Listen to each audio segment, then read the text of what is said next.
Bonjour à tous.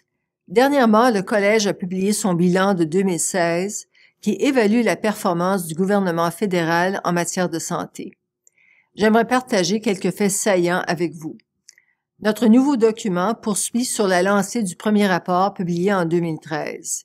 Il évalue les positions et les gestes du gouvernement selon 23 indicateurs importants pour la médecine familiale et où l'implication du fédéral est requise.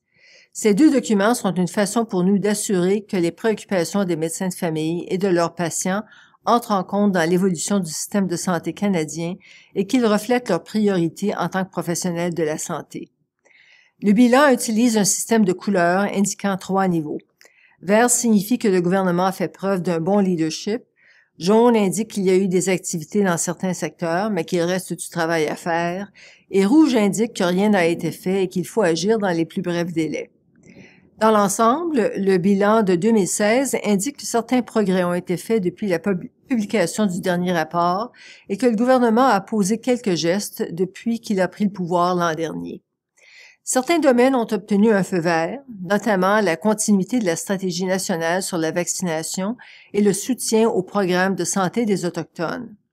Cependant, la plupart des indicateurs demeurent au jaune, comme par exemple le développement d'un programme national pour des médicaments d'ordonnance plus abordables et l'investissement plus robuste dans des stratégies sur la santé mentale et les dépendances et la résolution des inégalités en santé dans les régions rurales et éloignées.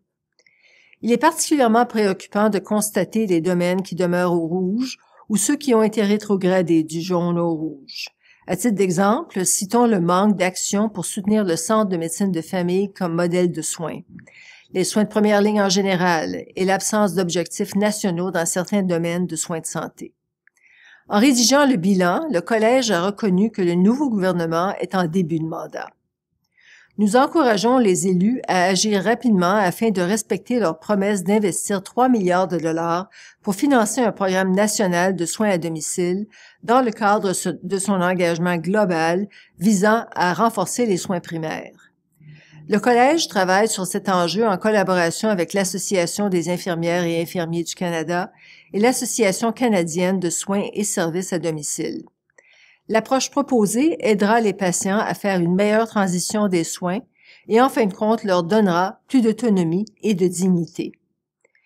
Le rapport souligne aussi l'importance d'aborder les déterminants sociaux de la santé.